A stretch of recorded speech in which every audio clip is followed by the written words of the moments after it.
Welcome to the Journey Chez Chem. Well, please do the 2 warm-up questions to the best of your ability, and we'll discuss them in a moment.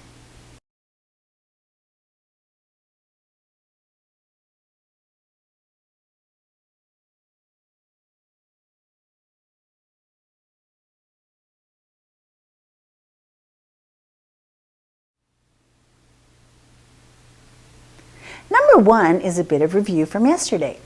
Well, we are given pH in A and B, and we have to go back to the hydrogen ion concentration, or hydronium would be the same thing. Well, I want to reiterate that the pH is 10 to the minus pH. So this is actually the exponent of the 10, because we're in the log base 10. And therefore, I must make the number negative to apply it to our equation, which is that the pH is equal to negative the log of the hydrogen or hydronium ion concentration. And because I'm starting here and I'm going in opposite direction, therefore I must undo this logarithm, and we know that above the log button on the calculator is 10 to the x. So I make this number negative, and then I take the inverse log, or 10 to the x, and my answer comes out to be 1.1220 times 10 to the minus 3. And then I round them to the hundredths place, which is 1.12 times 10 to the minus 3 molar hydrogen ions, or hydronium, as we said, is interchangeable.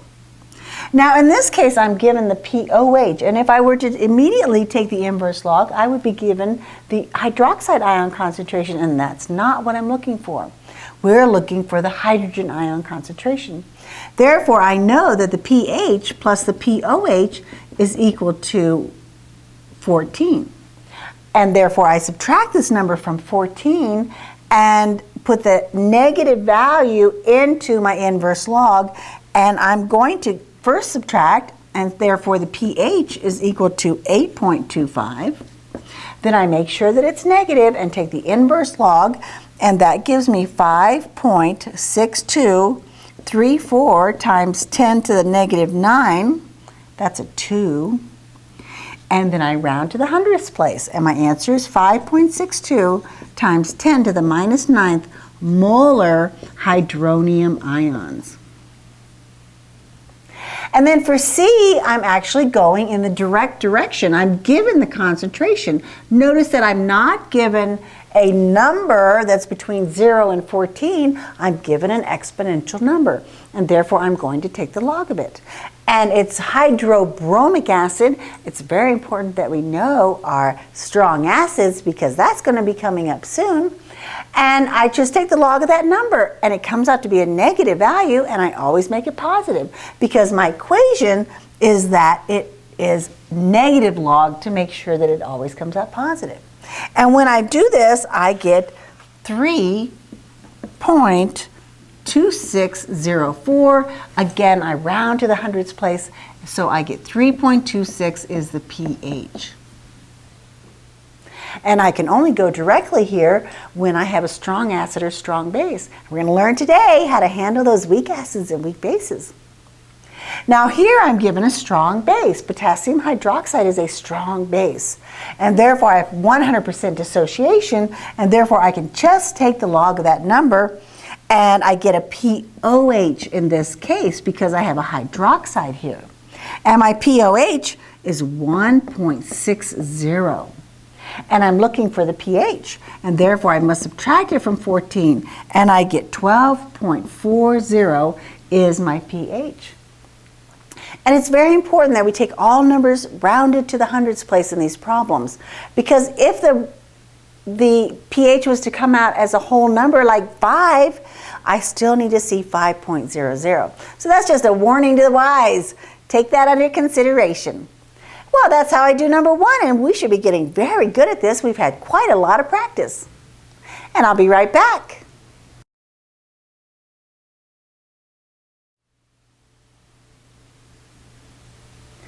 Kw is a constant, an ionization constant for water. And the Kw comes from the relationship in water, where water somewhat dissociates. Primarily it's going back in this direction, and only a small amount of it actually changes and dissociates to hydrogen ions and hydroxide ions. And the amount to which that this goes, we call that the Kw. And K is an equilibrium constant. And the equilibrium constant is the products, the multiplication of the products over the reactant. And therefore, in this case, it's the hydrogen ions times the hydroxide ions over the water. And remember, we do not include this water because it is a pure liquid. And pure liquids and pure solids are not included in equilibrium expressions. And therefore, the Kw is only the hydrogen times the hydroxide. And the value for this is equal to 1.00 times 10 to the negative 14th. And that is what the pH scale is based on. Remember that when we have these two values together, they will always give us the Kw. And they're related to each other. And that's where the pH scale comes from. You'll recall that when we took the log of this number, we got negative 14. And we make it negative because pH is equal to negative the log of the hydrogen ion concentration. I don't mean we make it negative, it comes out negative. And the reason that the equation has a negative here is so that the numbers are always positive, because our pH scale is always 0 to 14 based on this 14.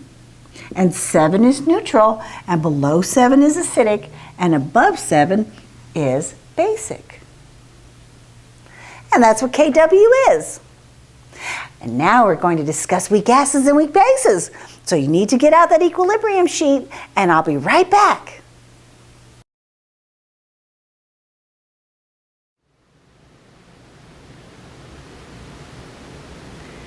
We are going to learn how to handle a weak acid. And the acid that I've chosen is acetic acid. It's very, very common. However, the first question I always have to ask myself is this a weak acid or is it a strong acid?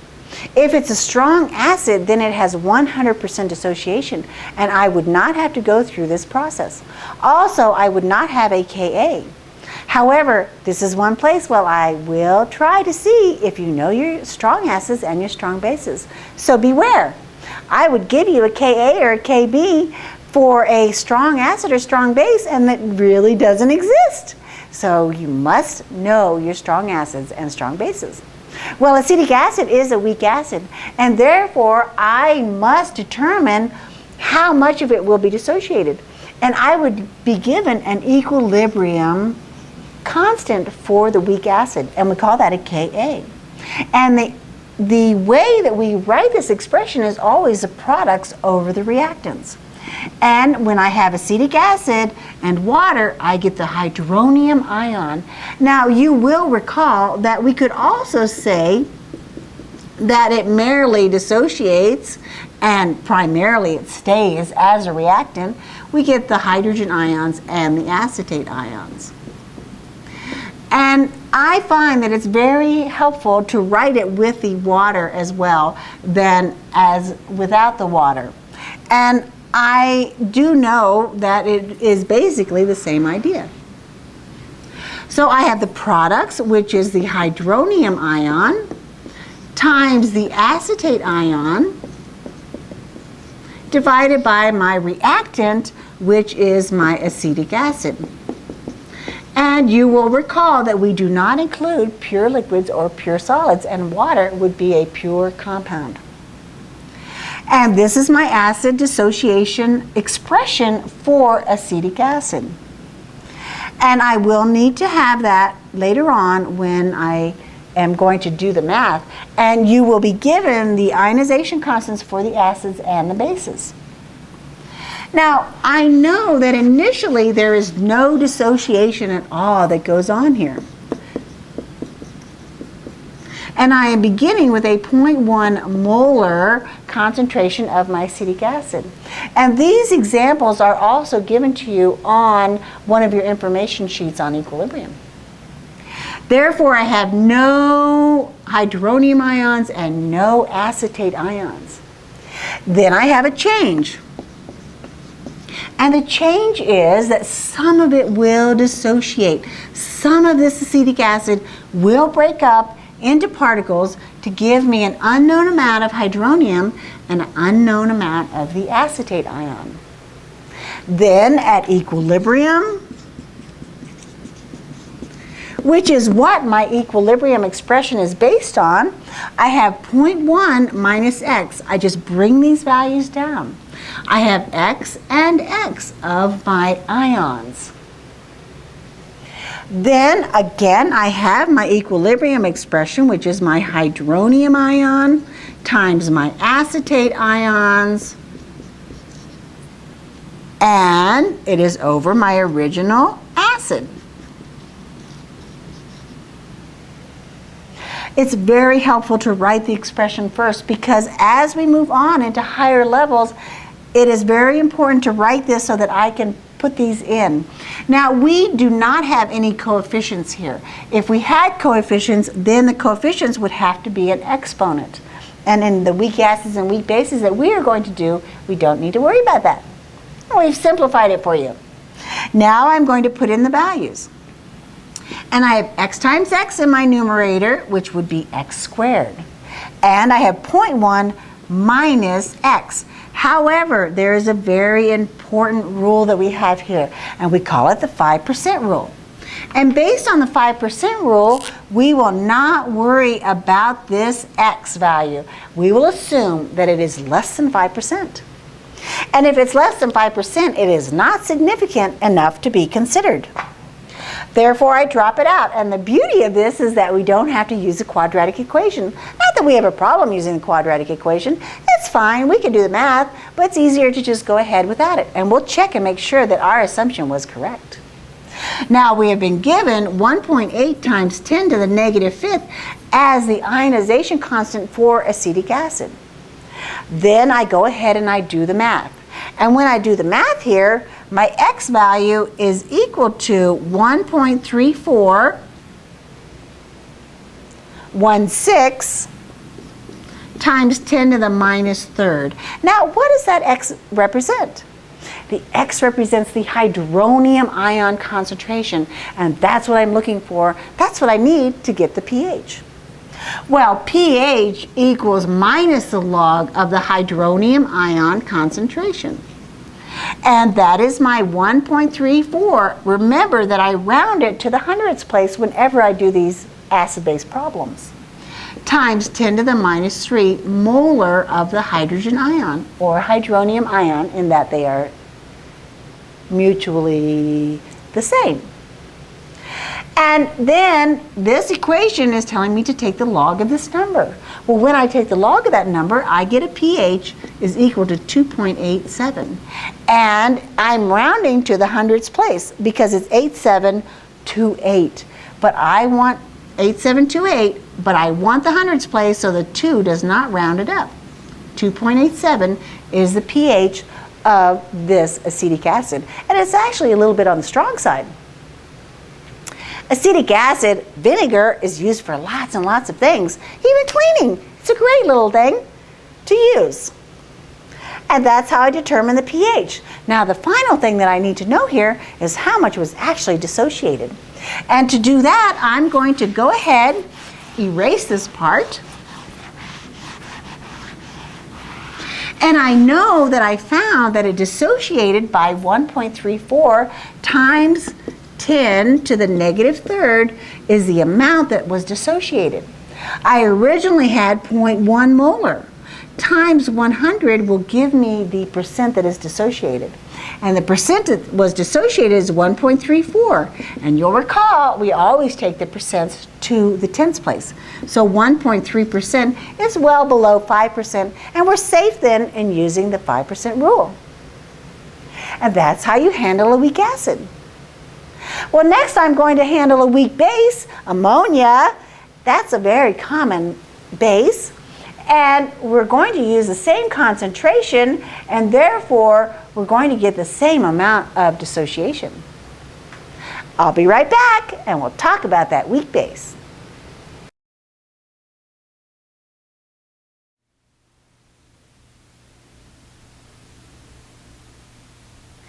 here we are, and we're talking about a weak base. Well, one of our most common weak bases is ammonia.